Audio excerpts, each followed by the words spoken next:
Well, it's wintertime and deer season's over, and I've got some trees that have got to come down.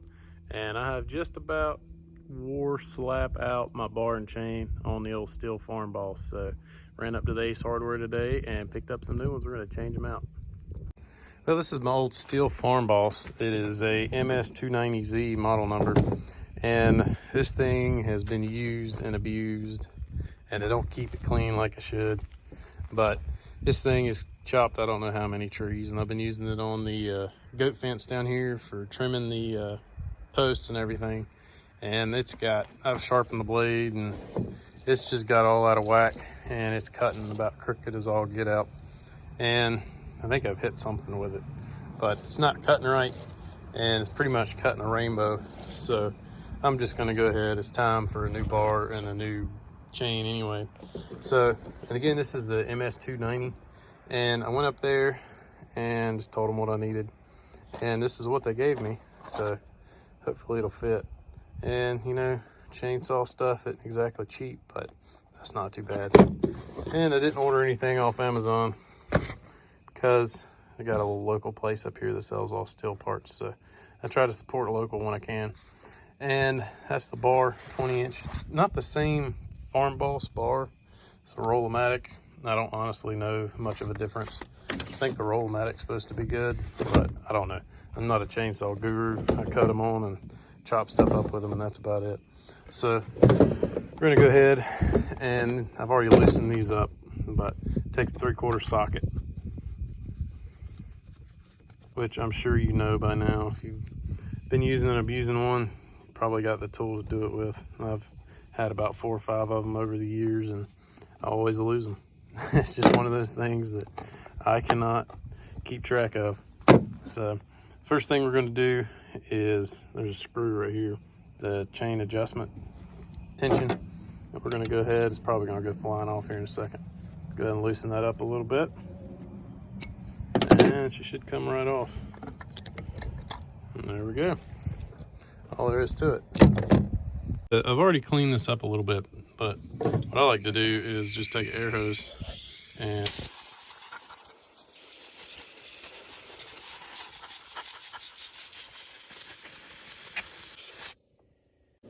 this thing right here will be completely gummed up when you take it off. Cleaned off as well. All right, well, I've managed to make a literal mess of everything, including myself. So if you're gonna use the air hose, it works really good, but make sure you got it on old clothes. So now I've got everything in here cleaned up really well, and I'll make sure you get all the gunk and the gum off. Got my inside of my plate cleaned off really good. So now I'm gonna go ahead and break out the new bar and chain. All right, so here's the fun part. Getting the chain untangled. Let's see how bad it's gonna be. Not too bad. Sure, this is a very subtle IQ test by the government, but yeah, it's like a Chinese jigsaw puzzle. I won. All right, so now it's pretty simple. Your bar just slides in there just like so. You got to make sure that this is your little tensioner nipple that moves your bar in and out to tighten your chain. And you got to make sure you line that up.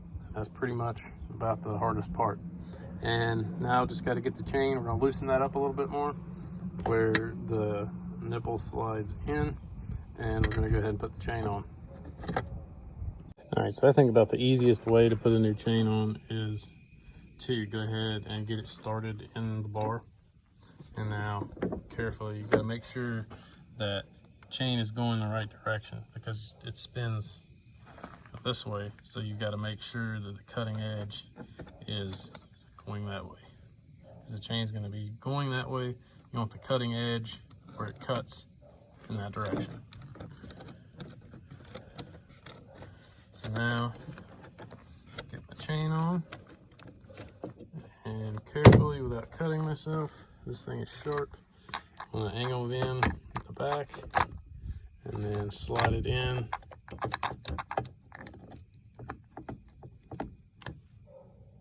Okay, so this is really hard to do with one hand, but where I'm holding it here, I've got the chain in a bind.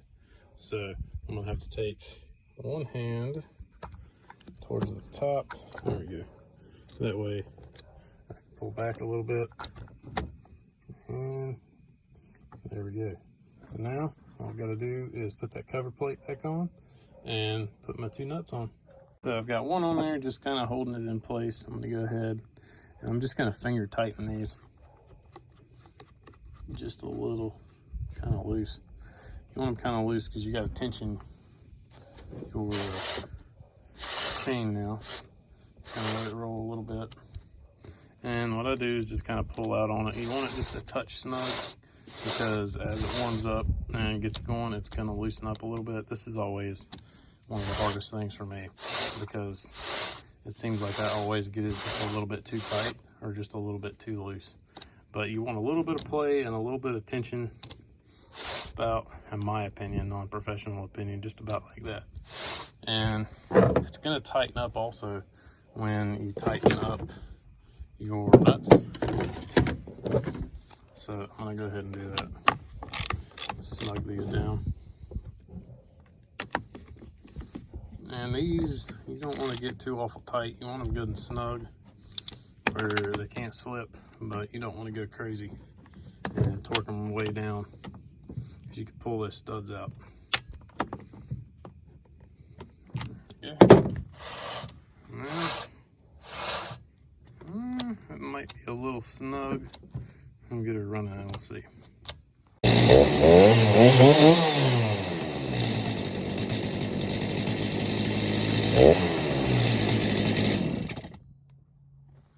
Alright.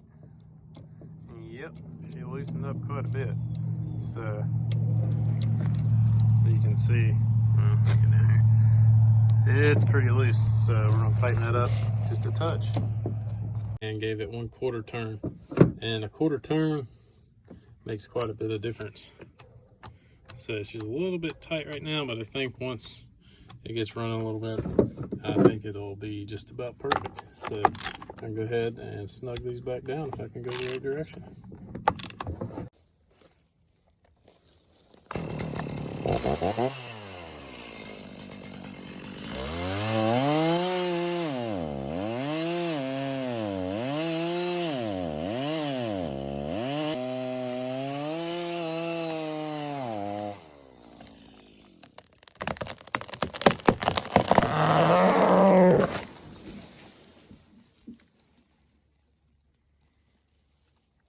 You just saw me put the chain on. I can get it to focus. And as you can see, it's ruined. What are the freaking chances? Probably pretty good around here, I guess. Right there's barbed wire. Wonderful. Well, sometimes that's just the way it goes, I guess. So this chain is pretty well ruined, but I knew that was a possibility where I'm cutting. My great-grandfather used to run cows in there, and there's barbed wire all in the woods and whatnot, but I've only ever hit anything with this one time. I mean, I've cut probably 20 or 30 trees out, clearing off to build a house. So that's the way it goes. So the file I use to sharpen, I guess I'll go ahead and throw this in there while we're at it. This is a kind of a guide, and it gives you a good angle to go by. So you keep the same angle. And what I'm gonna do is just take passes, just like so. I'm gonna probably do, normally 3 or 4 would, if you're just touching it up, would do it. But I'm gonna probably do about 10. And I'm gonna start on 1 and see how many passes it takes to get back in to the good steel. And then I'm gonna do this side, and you gotta make sure you're going this way. It does not work this way. So that's the way you wanna run your file. And so I'm gonna do all the teeth on this side, just like so.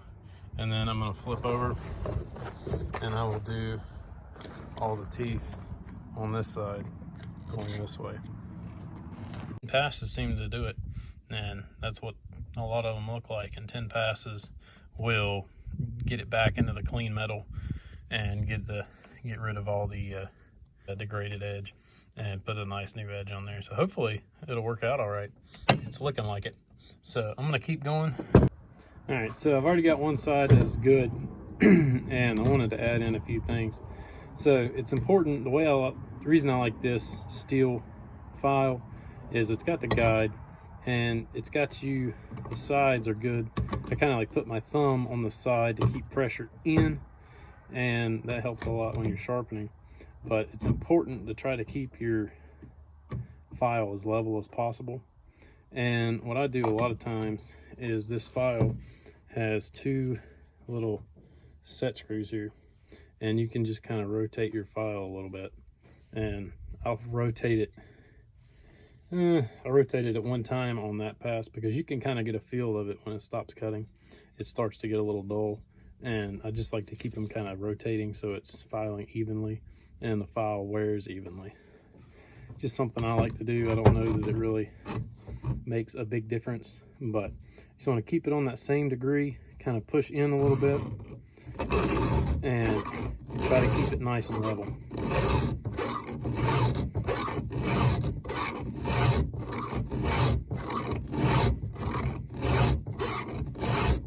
And something else that's important is you've got to do the same strokes on just about every tooth. I was doing about 11 on this side going this way, so I'm going to do 11 this way, and this keeps it cutting straight. If you don't do that, then you'll be cutting rainbows.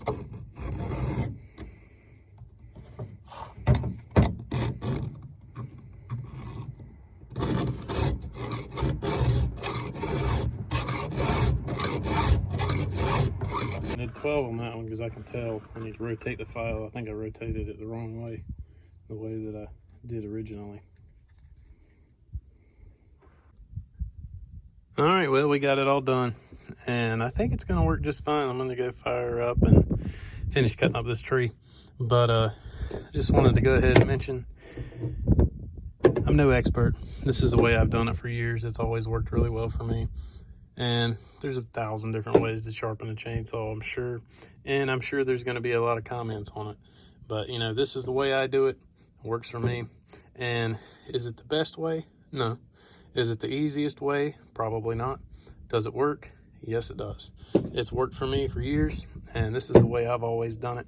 So that's what I'm gonna keep doing. All right, well, it's time to go get back to work and get the rest of that tree cut up. And appreciate everybody watching. And just because I do it one way doesn't mean everybody else has to do it the same. And appreciate you watching. Please subscribe. We'll see you next time.